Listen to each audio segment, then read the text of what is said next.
We are live.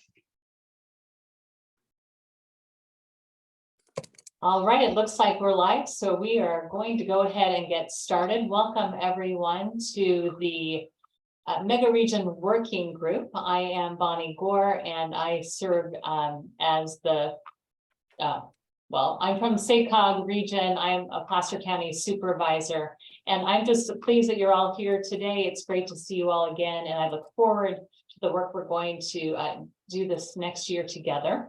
So I tend to like to be efficient and move things along. I am told that we can't do voice votes, but we can do a roll call and a motion to approve the virtual meeting all at once.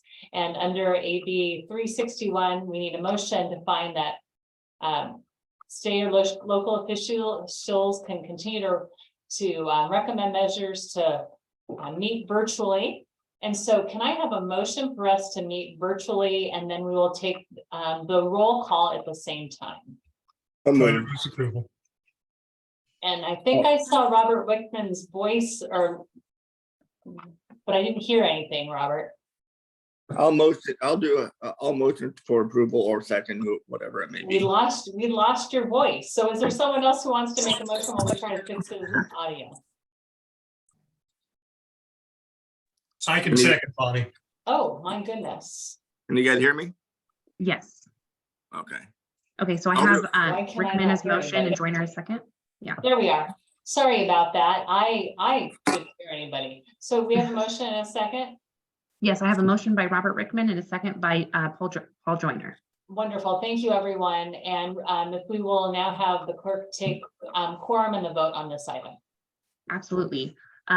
Representative Supervisor Alfredo Pedroza. Okay, absent. Supervisor Nate Miley. Yeah, yes. Thank you. Okay, and then Supervisor Jim Sparing. Yes. Thank you. And okay, and then I'm going to move on to San Joaquin Representative Supervisor Robert Rickman. Yes. Mayor Gary Singh. Yes. Mayor Nancy Young. Yes. Thank you. And Vice Mayor Leo Zuber. Yes. All right, and then Chair Gore. Here. Supervisor Gary Bradford.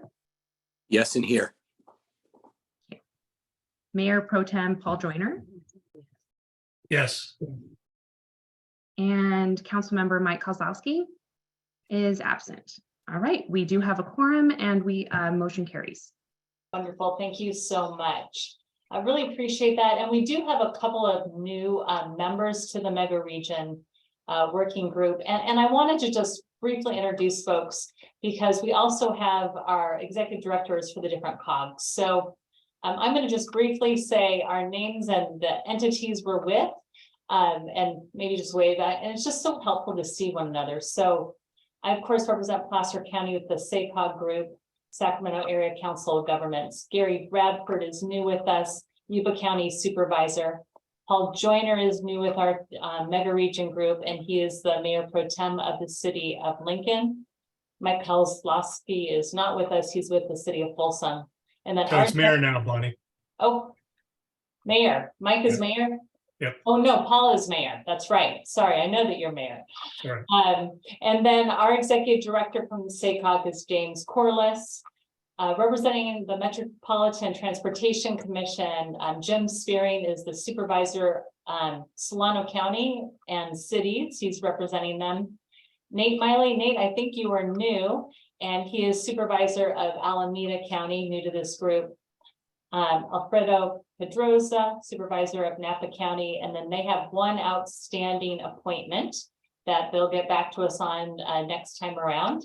Their executive director is Therese McMillan, and Therese is actually retiring January 31st. She is a powerhouse. I have definitely witnessed that over the last couple of years with the Megaregion working group, and you are going to be missed, Therese. You do an excellent job. So thank you. Thank you, Madam Chair. I appreciate the acknowledgement.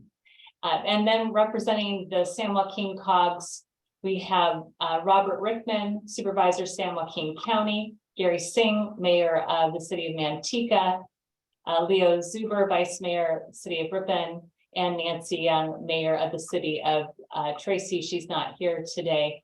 And then the Executive Director, another powerhouse, is Diane Nguyen. She's the Executive Director. And I wanted to introduce everyone because we are really honored to have our guest speaker. And I wanted her to know who she was speaking to. We are honored to welcome Assembly Member Aguiar Curry to today's Mega Working Group. And we invited her to make some opening remarks. And she is here somewhere, right? I'm here. Okay, there you are. Wonderful. So we're just pleased to have you here today. She certainly understands the importance of connecting our regions together because she represents parts of the Bay Area as well as the Sacramento region. And I want to personally thank her for authoring legislation that will allow SACOG to extend the timeline of our blueprint, which is our MTP SCS. And this is really important to our mega region because a couple of years ago, we discussed as a group about aligning the adoption of our plans across the mega region to help us be a little bit more effective. And this bill is going to help us with that. So staff will give you a little update on that later, but thank you so much for being willing to author that bill. And we appreciate you being here. So Assembly Member, I'm going to pass it over to you. Great.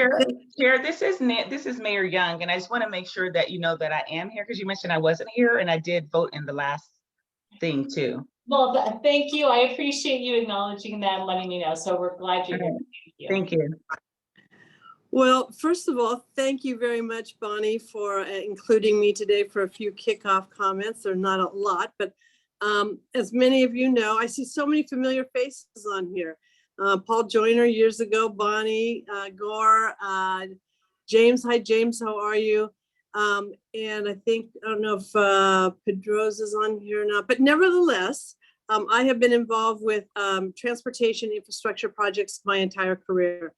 And there's nothing that gets me more excited in doing those, but I also want to be realistic as the importance of having these as regional outcomes.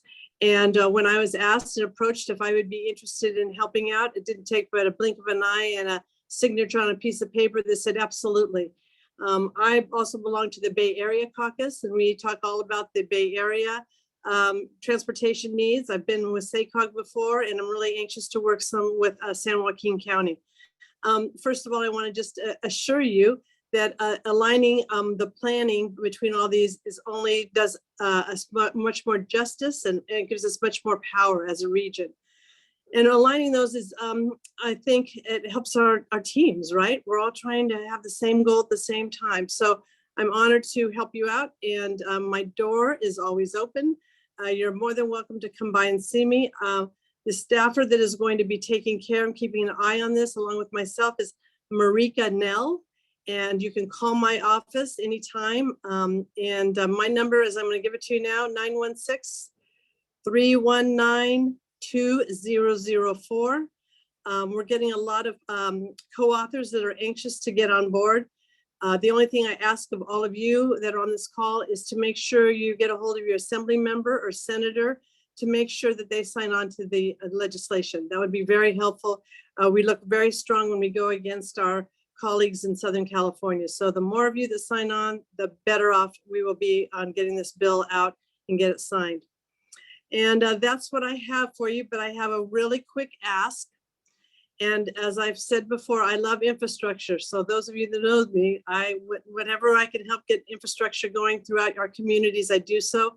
So I will be running another constitutional amendment, ACA 1, and that will be addressed shortly. We'll be doing a big press conference, and it's basically giving local choice, and I say choice, to ask voters to support local investments in affordable housing and public infrastructure, not only to address homelessness and housing, but we want to make sure that we can get infrastructure in and let the locals determine it. And that's my biggest thing, is because many times, as we know in our smaller communities that we all represent, we get left out a lot.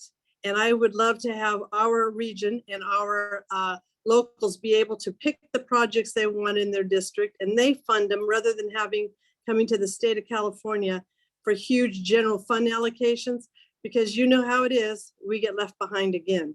So I just want to give that my little plug there, because we could use your help in supporting ACA1 for infrastructure projects throughout the state of California. Yeah, so that's about my little spiel, but I really am so excited about this. You know, those of you that know me, I've worked with SACOG. I was on the SACOG board at one time, and it was a great learning experience. And so Angelique Ashby, who was also on the SACOG board, is also going to be helping me on this bill. Wonderful, thank you. We really appreciate just how you continue to advocate for the needs at the local level. We appreciate that, and certainly infrastructure is of key importance. Before we let you go, if you have a moment, are there any questions? I want to give folks an opportunity for any questions if you have any. All right, don't see any hands, but thank you for taking a few moments. We really Absolutely. appreciate it. You know, and keep an eye, and I'm sure your directors will keep you in mind as the bill goes through. Keep an eye on it. Sometimes people want to run an amendment on it, and I will be very, very cautious if somebody does that on this particular bill. So please keep an eye on it, and you're more than welcome to send us an email, your concerns, or if it's going the direction you want. We love any kind of input.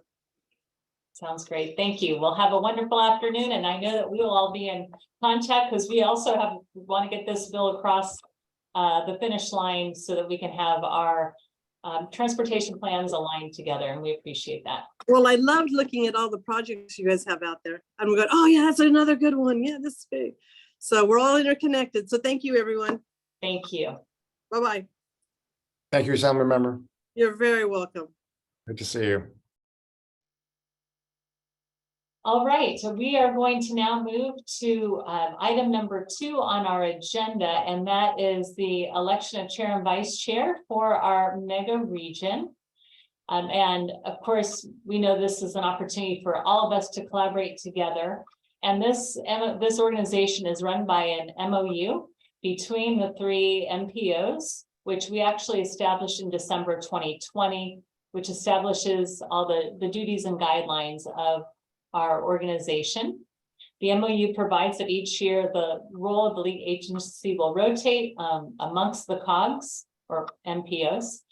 And this year SACOG will serve as the lead agency, and then the San Joaquin COG will fill the role of the vice chair. I'm pleased that the SACOG chair asked that I serve as the chair of the mega region, so I'm happy to do that. And my understanding is that there's not yet a decision by the San Joaquin COG on who will serve as vice chair at this point. So I think what we can do is defer that decision until our next meeting in April. Let me ask, I believe the general counsel, I don't think we need a motion for this item. Is that correct, Mike? That's Or do correct.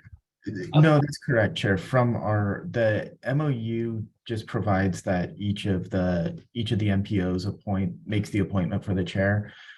Traditionally, there has been a motion, so staff put it on as an action item, just in case the board wanted to follow that tradition, but we certainly don't have to. We can move on without a vote. Okay, well, unless anybody has a problem with me serving, we can skip the vote, and it looks like we can move forward. I don't know if there was any public comment. I'm going to just check on that with our clerk just to make sure there's no public comment on this item. We do not have any public comment for this item. Okay, thank you, Renee. So then we will hear back from the San Joaquin COG about y'all's decision on who will be the vice chair between now and the next meeting. So I appreciate that. Okay, let's move to item number 3, which is the introduction to the mega region and the mega region working group priorities for 2023. And this is an action item. I will move this over to the SACOG Executive Director, James Corliss. Well, thank you, Chair Gore. Really appreciate the introduction.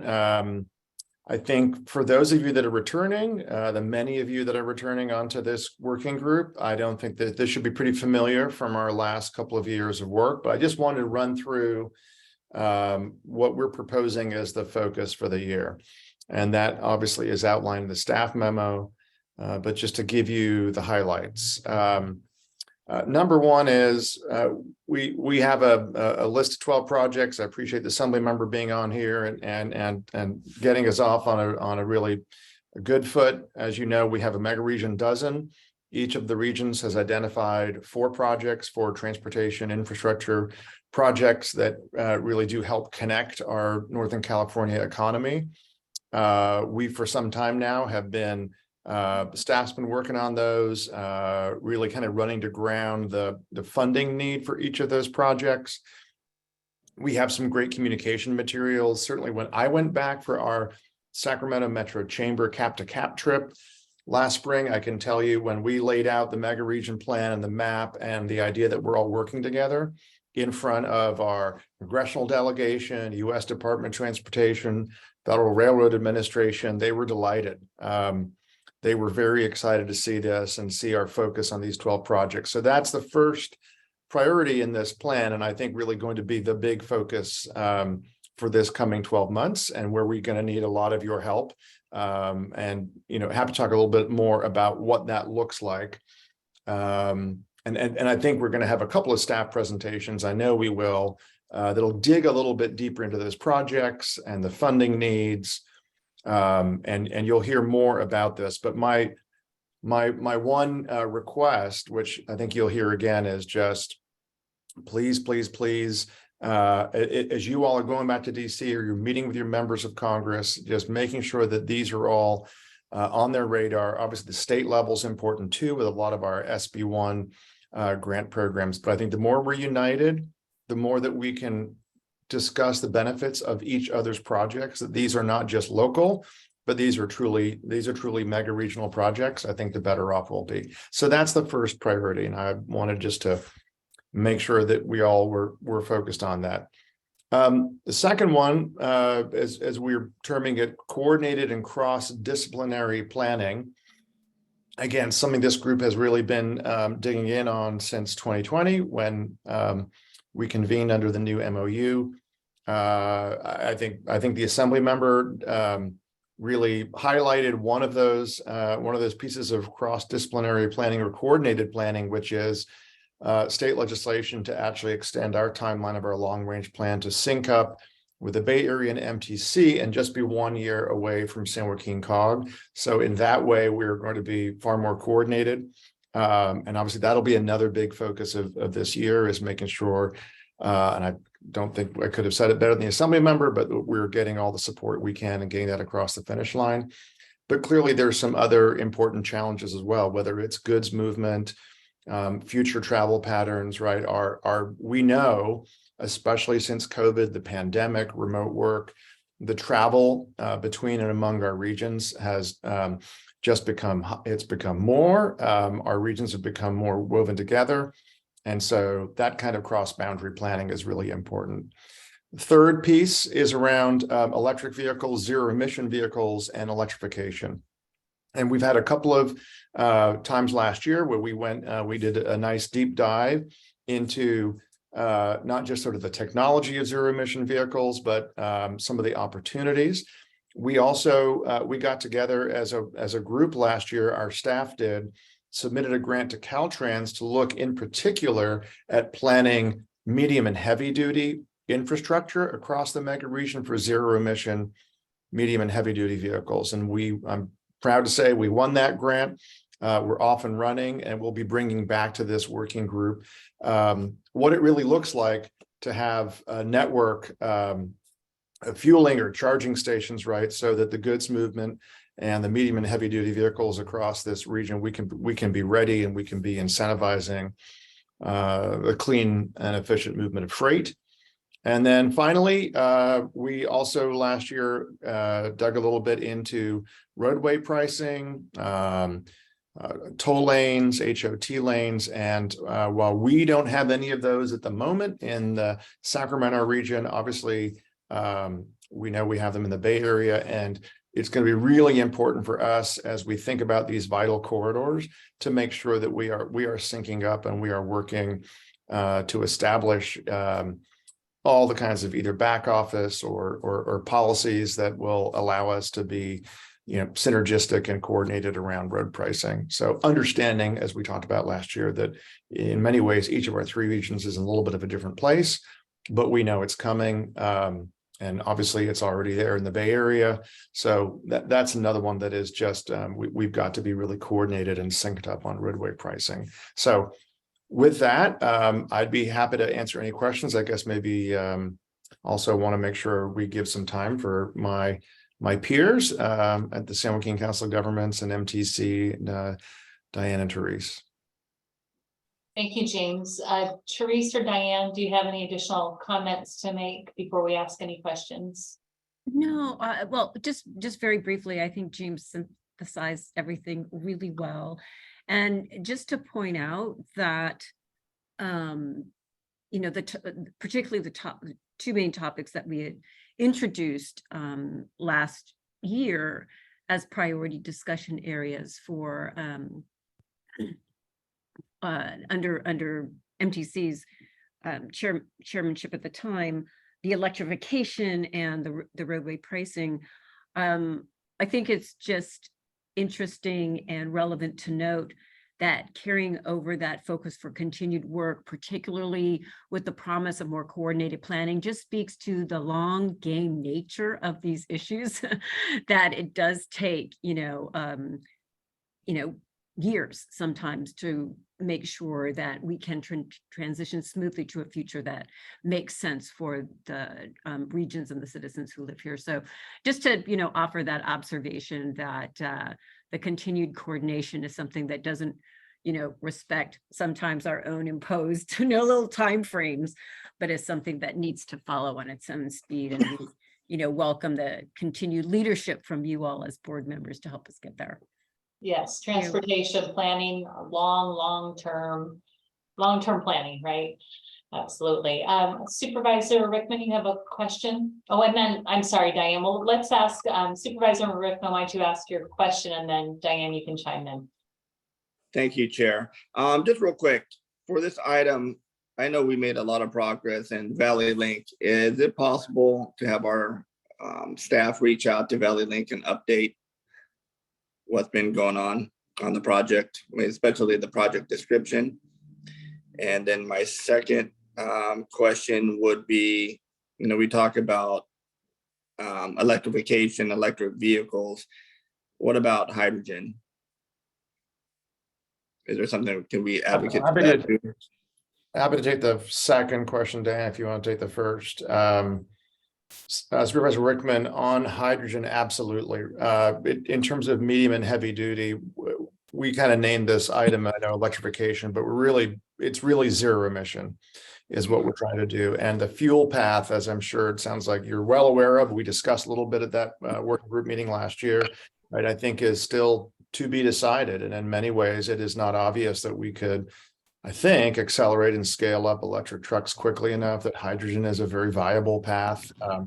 I know the federal government is really interested in hydrogen hubs around the country, right? Can we think about that for California and Northern California for all kinds of reasons? Not fossils. So this is so recent that you've actually technology notwithstanding. So yeah, very, very happy to when we come back and probably present to you all this year on the progress around this planning grant from Caltrans.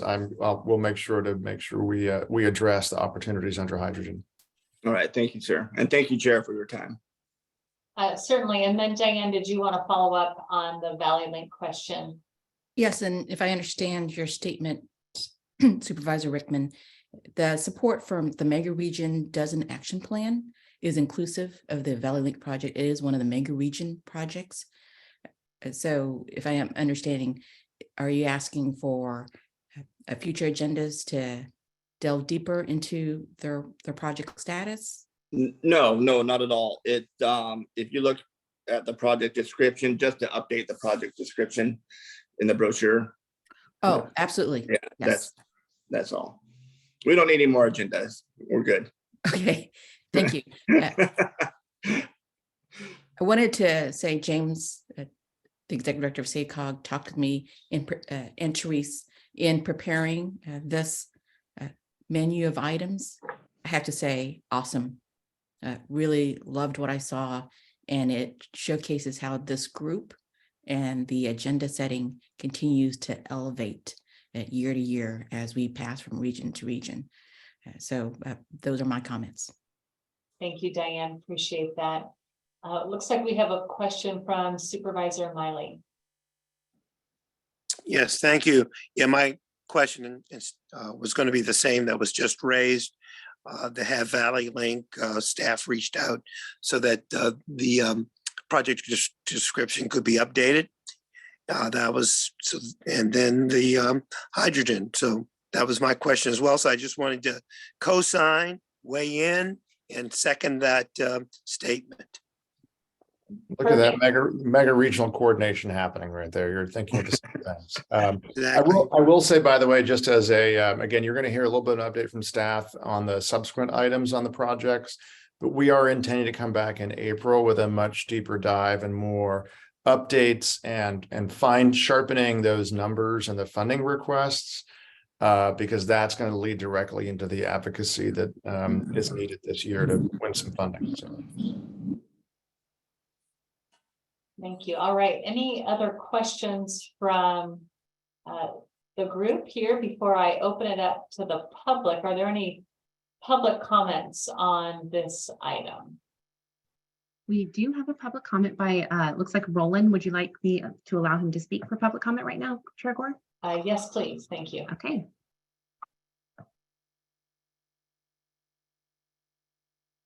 Hello, good afternoon. Thank you for the opportunity.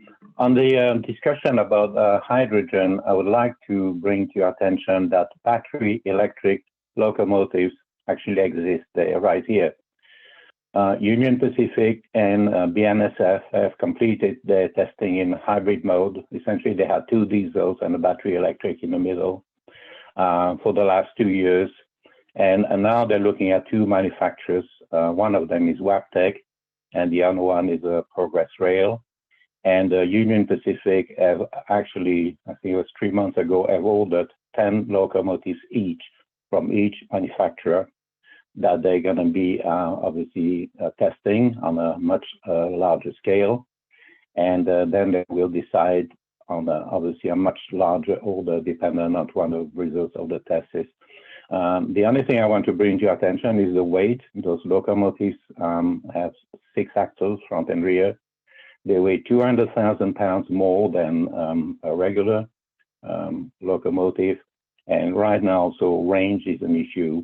It's 60 miles, so it would work with Valley Link, but you would have to think about it. So anyway, I'd just like to bring that to your attention for your consideration. Thank you.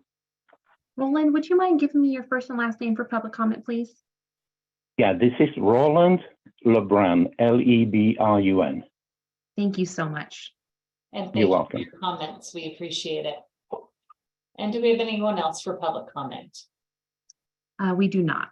All right, then this, as I mentioned, is an action item. So is there a motion and a second for the mega region agenda for 2023? So moved. Supervisor Rickman. All right, thank you, Supervisor Rickman. Sparrow, second. And a second from Supervisor Sparrow. All right, will you please take the vote, Renee? Yes.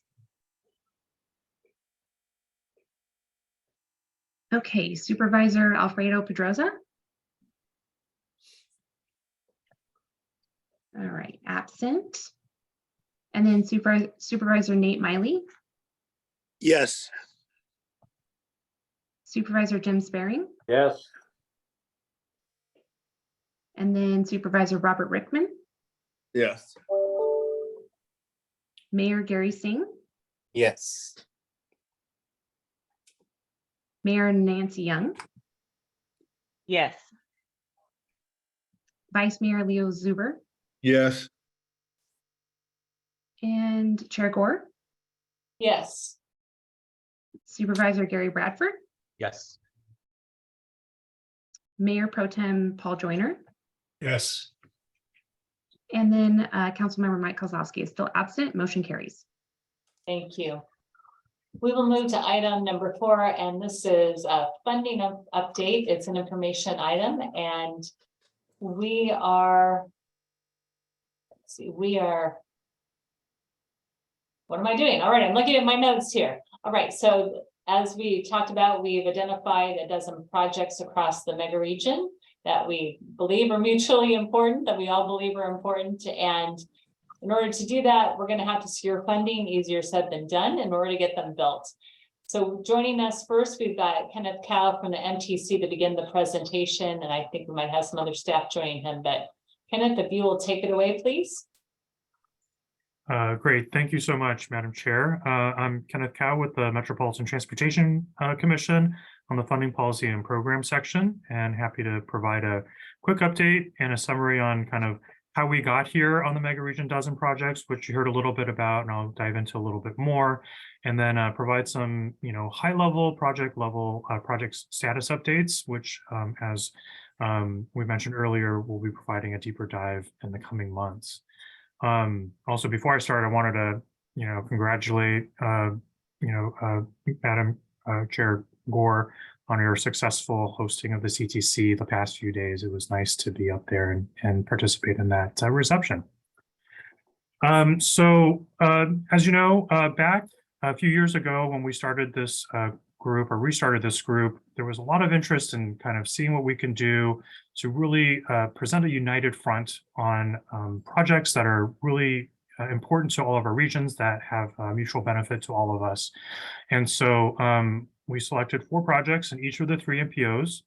These are great projects that advance our shared mega region goals.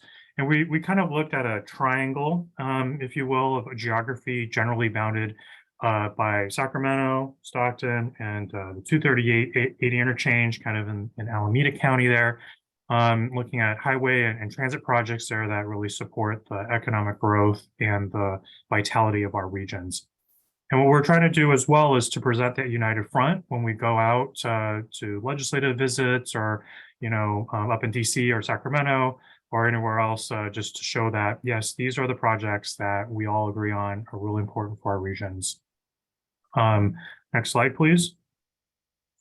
So this is just an overview of the projects that we selected in each of our regions. Again, we will kind of cover a little bit more of this in detail, or a little bit more detail a little bit later, but this is just at a glance, and these names are a little shortened. We did produce some collateral for legislative visits, which I think is on the next slide. So we can go ahead and slip to the next slide that does present these projects. Oh, I'm sorry, one more back, please. Thank you.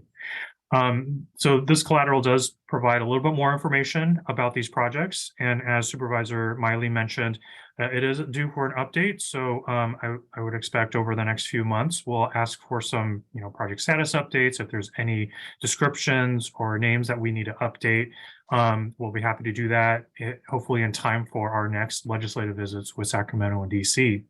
But this is, a great kind of leave behind, has some great information about the projects, how much money we need, why it's important for our regions.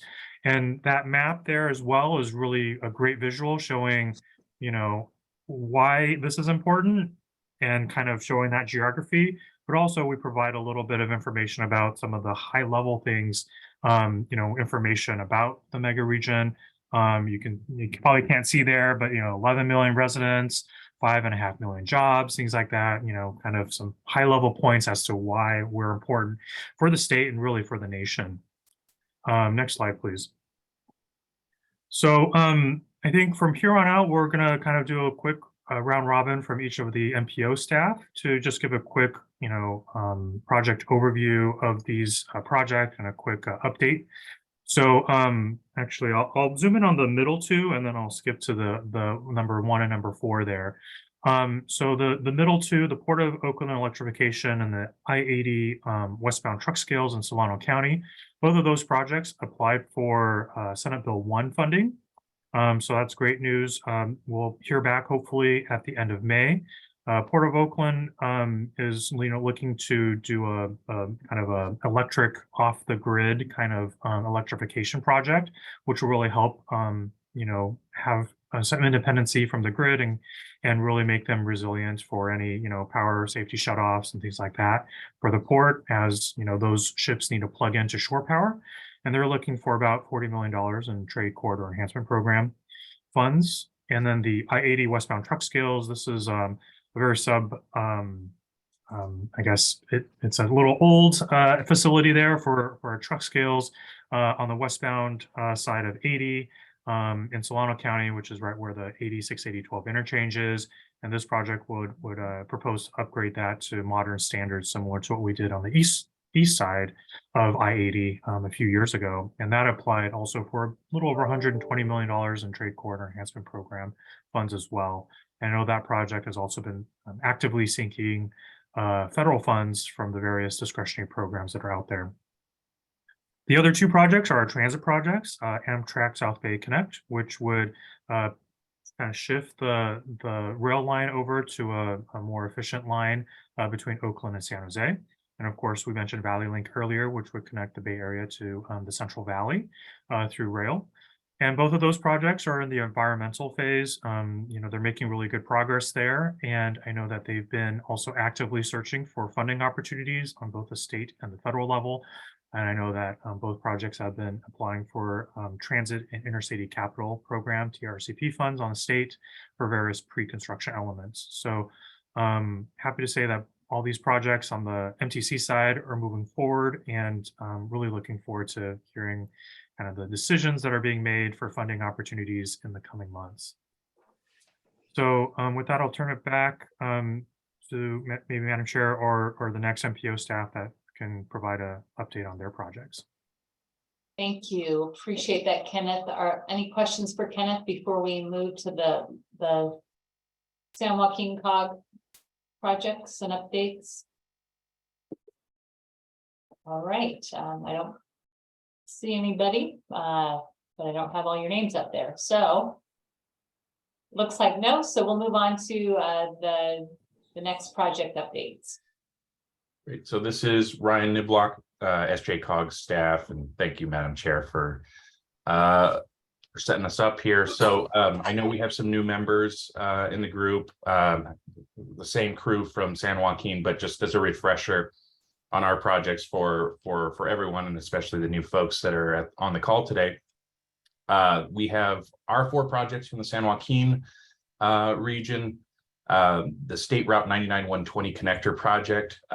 That is a project that has continued to be our top priority in the region due to the fact that it is a major goods movement bottleneck, a bottleneck for Valley super commuters to and from the Bay Area's employment centers, and because of the collision history that we experience here, where we have 6 times the collision rate of the state average.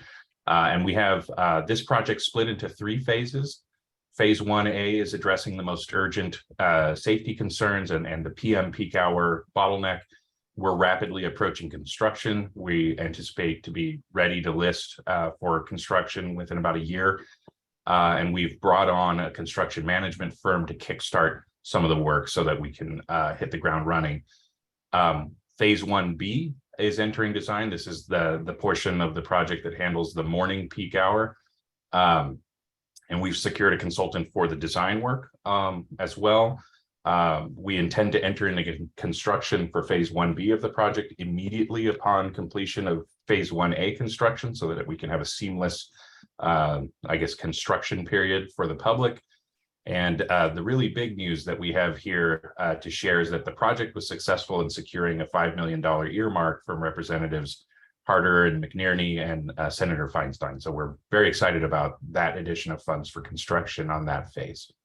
The next project on the list is the 205 Managed Lanes project, where we're seeking to address our most congested corridor in the region, carrying the vast majority of our super commuters from the San Joaquin County into the Bay Area. The project is in its environmental phase at the moment. We've been working hard with the state, our partner agencies, and local stakeholders to shape our alternatives analysis and make sure that we leave no stone uncovered. as we look at everything that we could possibly need to look at for this project. This includes looking at a variety of different lane configurations, high occupancy toll, high occupancy vehicle lanes, truck lanes, dedicating the median for a yet to be determined regional transit user, and being in touch with anyone that this project could have an impact on. So in terms of funding, we're fully funded through environmental and only partially funded through design. So we've got work to do to make up shortfalls there. Next on the list is our Central Valley Gateway project. This is actually a bundle of improvements near the San Joaquin Alameda County line that includes the I-205 Mountain House Parkway interchange, the I-580 International Parkway interchange, the widening of International Parkway between the two interchanges, as well as bridge and roadway improvements along the way, as we have the Delta Mendota Canal and the California Aqueduct running in there. As you can tell, these projects are going to enhance goods movement. They're goods movement focused based on location. This is going to enhance goods movement between the National Primary Highway Freight Network and the International Park of Commerce. So if you're familiar with the area. One of the most recent updates that I can provide related to this project is that SJCOG is now partnering with the city of Tracy to deliver the final design of the 205 Mountain House component to keep all components of the project moving forward together, and simply because it aligns well with our 205 Managed Lanes project as well. Lastly, we have the passenger rail improvements that are listed. We have both the San Joaquin Regional Rail Commission Altamont Corridor Express Service, as well as the Valley Link expanding rail opportunities throughout the mega region. Kenny mentioned the Valley Link briefly. This is a service that is going to connect San Joaquin County with BART to help address the large supercommuter demand. Early projects for Valley Link in our area include improving the Union Pacific right-of-way up to the San Joaquin Alameda County line, constructing a station and platform to accommodate new passenger rail service, as well as parking access along Patterson Pass Road. And then as it relates to the ACE services, the San Joaquin Regional Rail Commission, those services are going to expand north into Sacramento and south down to Merced County through Stanislaus, and service into the Bay Area is expected to significantly increase. So to accommodate this expansion, the Regional Rail Commission has identified a number of station improvements in our county as well, station and track improvements, surface parking lot improvements, so that we can accommodate the increased demand and pedestrian overcrossings in certain areas. So these ACE projects, as we understand it, are, while we know that they're in our Measure K local sales tax, there are funding shortfalls to meet the needs, and we know that the capital phases of these projects can kick off within the next 5 years. So I'll stop there. Thank you, Ryan. Any questions for Ryan? If not, then let's move to the SACOG project updates, and not sure who that is, so take it away, whomever that is. Thank you, Chair Gore. Chris Doherty on SACOG staff here. I'll be going over the 4 SACOG projects. As Ryan alluded to, Valley Rail expansion connects our 2 regions between San Joaquin and Sacramento, and that extension to Sacramento is currently they're currently updating their project totals for the cost estimates, and that should be due out in March. But for the current phases and the current gap, needed funding is approximately $500 million. Over the past year, they've gone after some grant programs, most notably the State Transit and Intercity Rail Program. They request about $210 million for general cost escalations, and that is pending as we speak. And over the next few months, they are anticipating to go after the 2023 capital TIRCP or Transit and Intercity Rail Program for 226 million. Applications for there are due in February.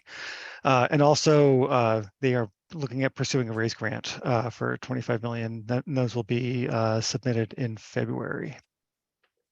And we're working closely on planning activities through some of the station locations as they come into our region. So those are going to be seeking some funding through some Caltrans planning grants later on next month. I'll move on to the I-80 and US 50 managed lanes project that will be connecting Davis to downtown, expanding over the causeway. Right now, they are working towards completing their project approval and environmental document phase. They are looking to complete that this summer.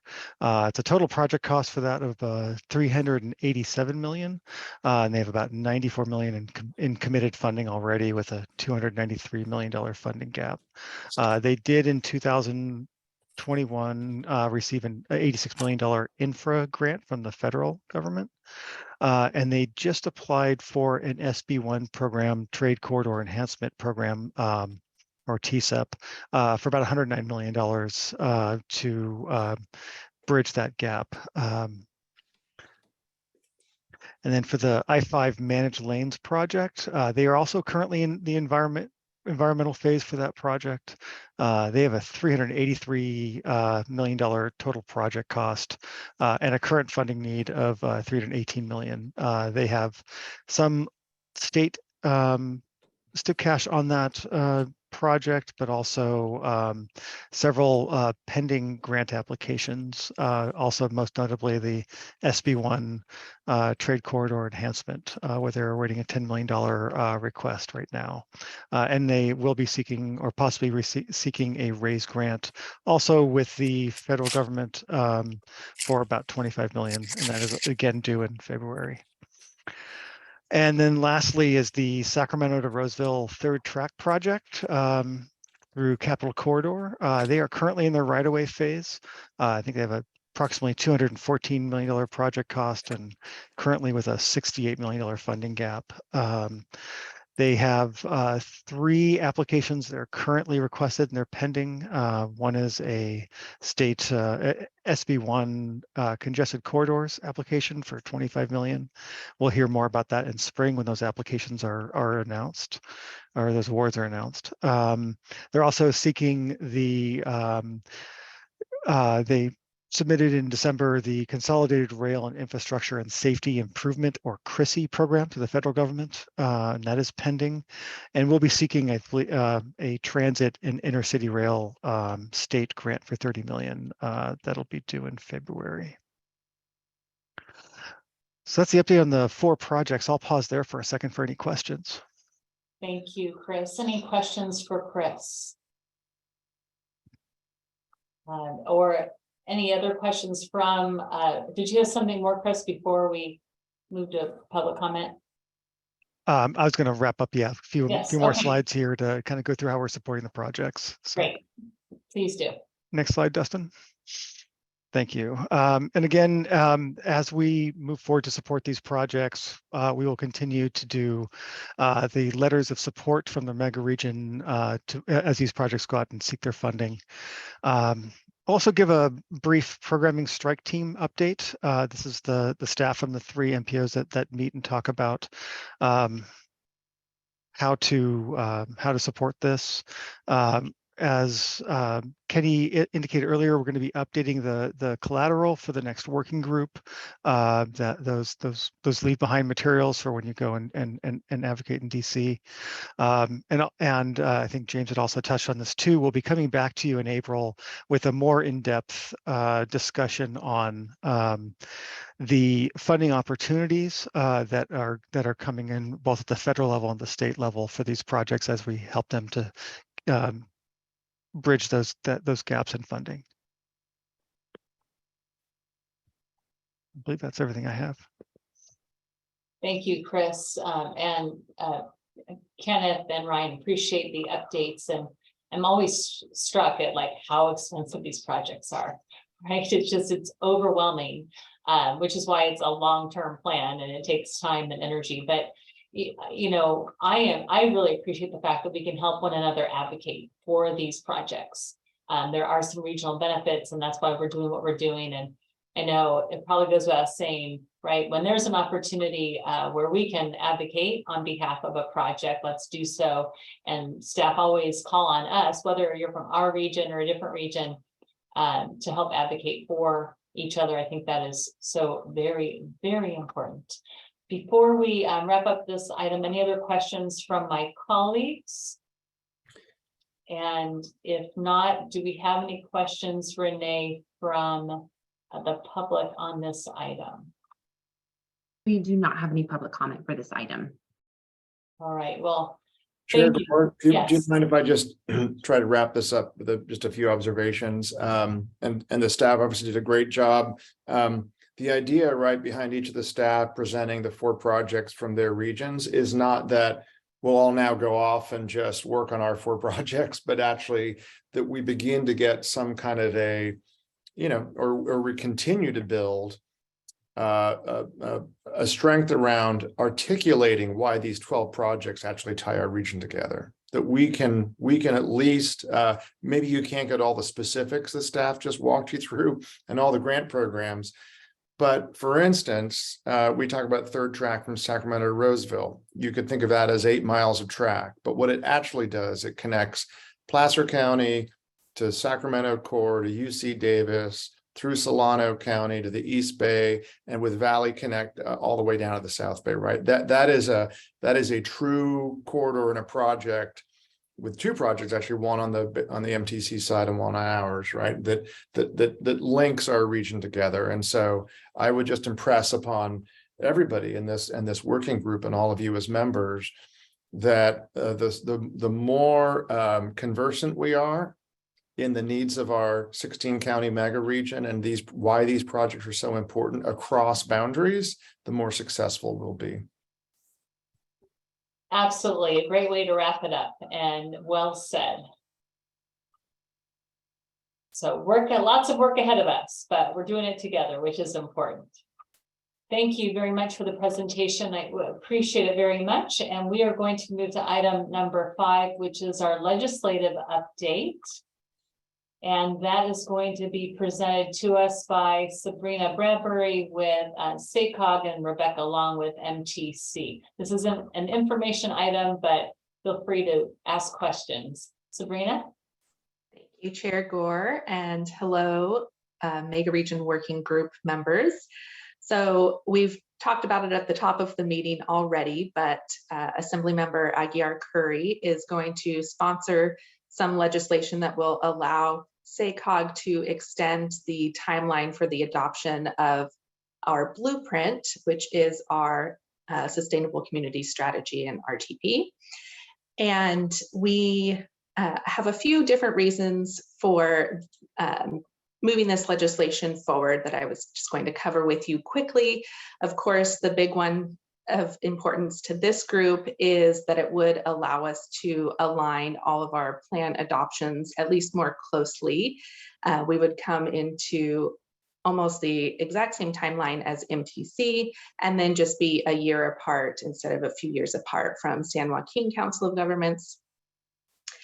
But we're also going to be able to do much deeper community engagement and more intentionally reach and meaningfully engage underrepresented communities.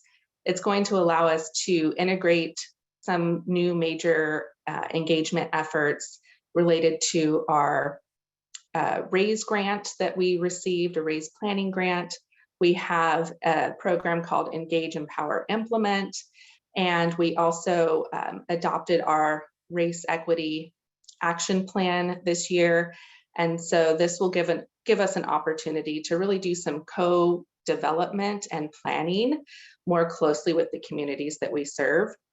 And then it'll also give us an opportunity for iteration on that engagement and going back to our members and partners to really navigate a sustainable path toward getting to our greenhouse gas reductions. And it will allow us more time to secure some commitments after all that engaging and iterating and co-creating, similar to what we did with our Green Means Go program, where nearly every city and county in our region designated green zones and made commitments about investments in those areas for infill development.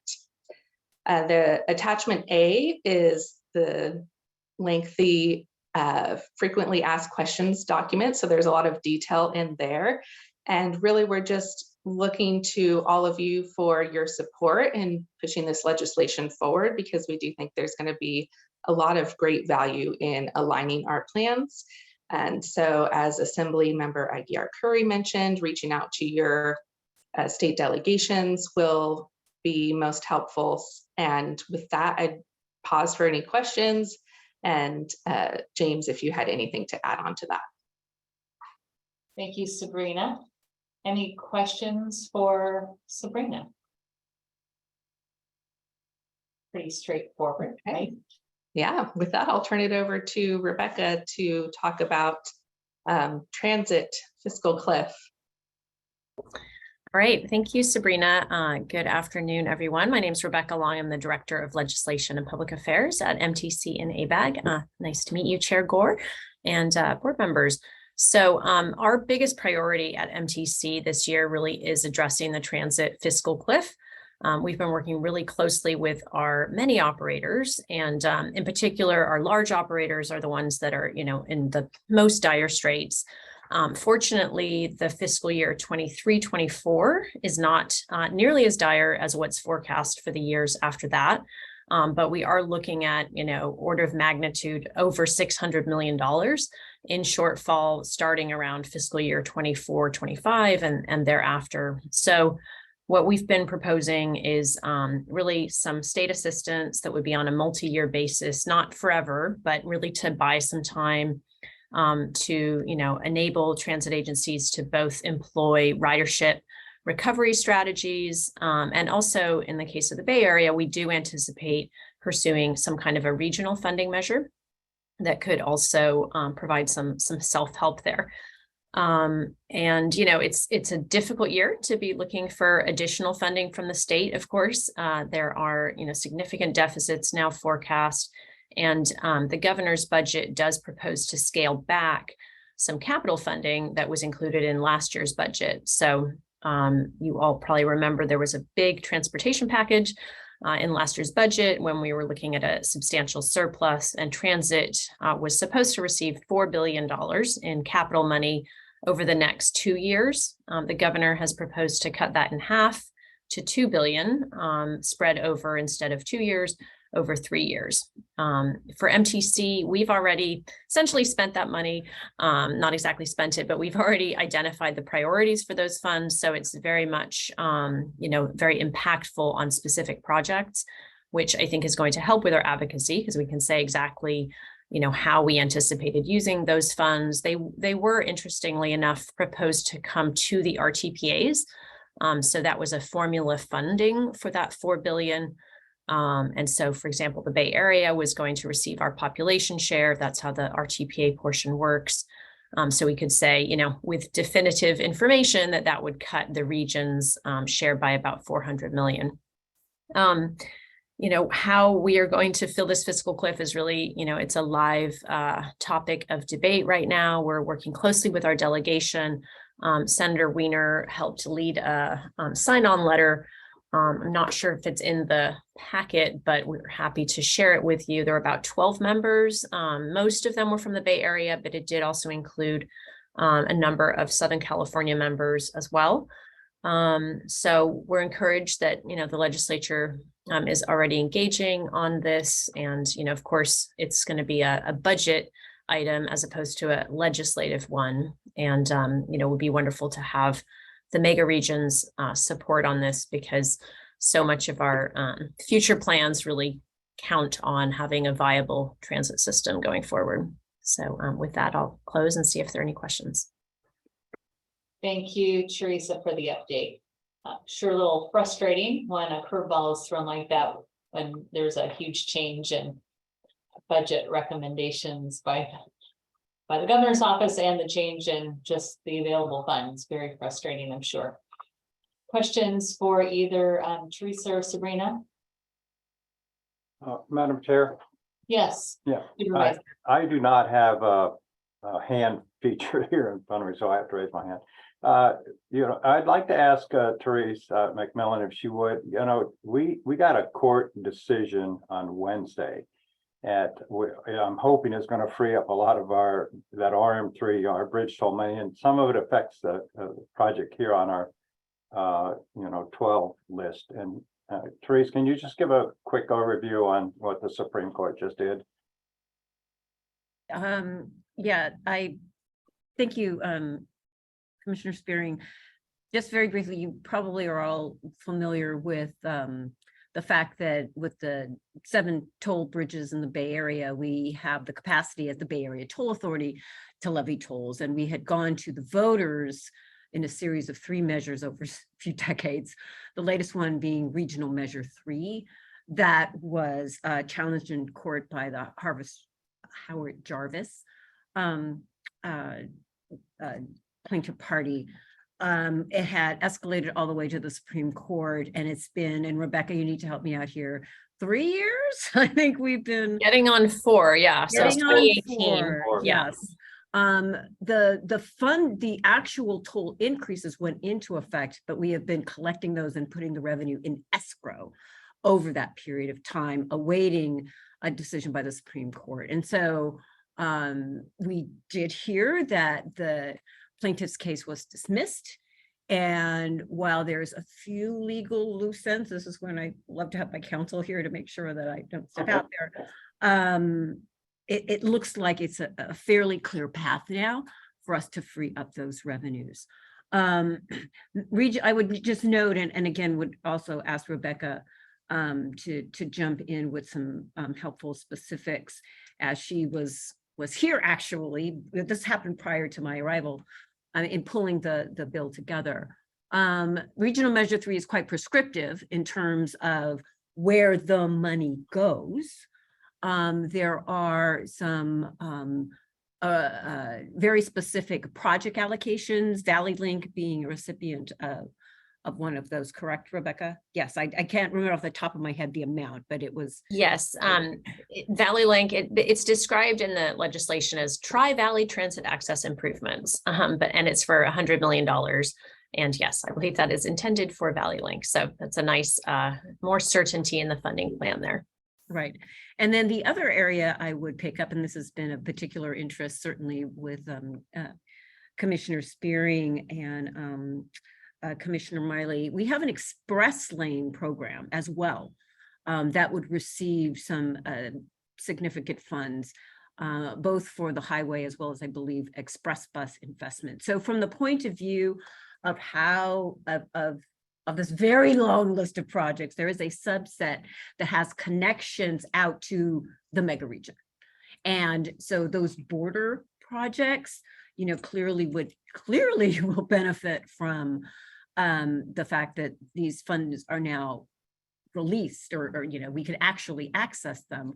I think the challenge, as with anything, and you noted it, Chair Gore, because the projects often have been waiting now, for full funding plans to be pulled together, costs need to be updated and adjusted.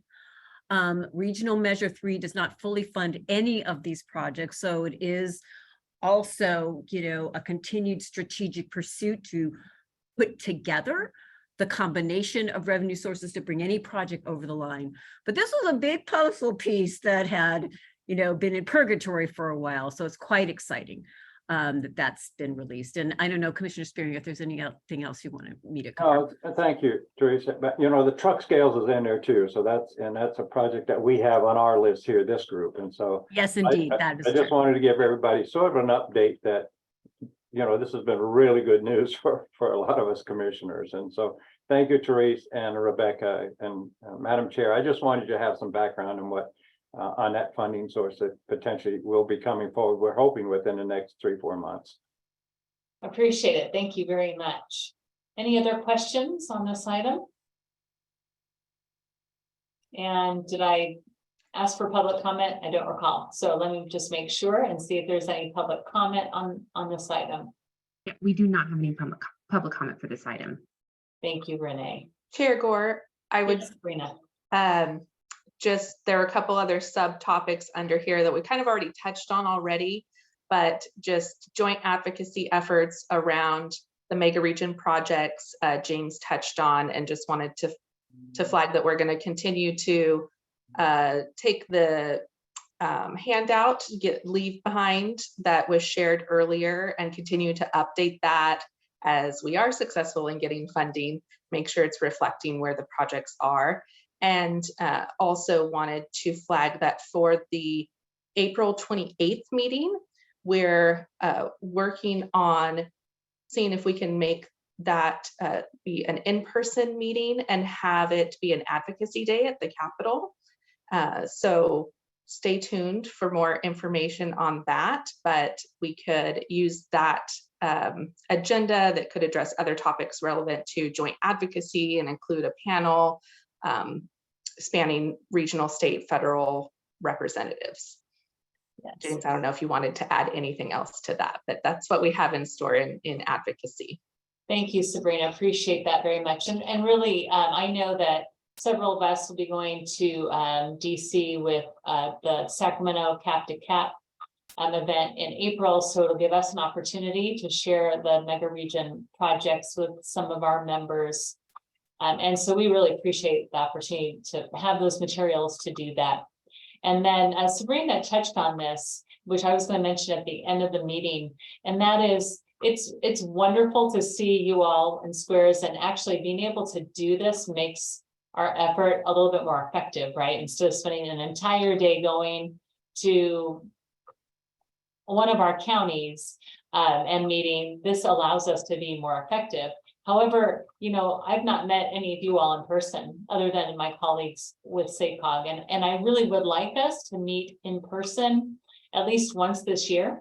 And so there's the possibility of an April meeting. I don't love a Friday meeting at the Capitol to advocate. That doesn't quite work because members aren't around on a Friday. So we might ask our staff to find a time when we can meet in person if you all are up for that, so that we have a chance to meet one another personally. And you know, we all know that there's a lot to be said for times when we meet together. You have the side conversations and you find areas of commonality.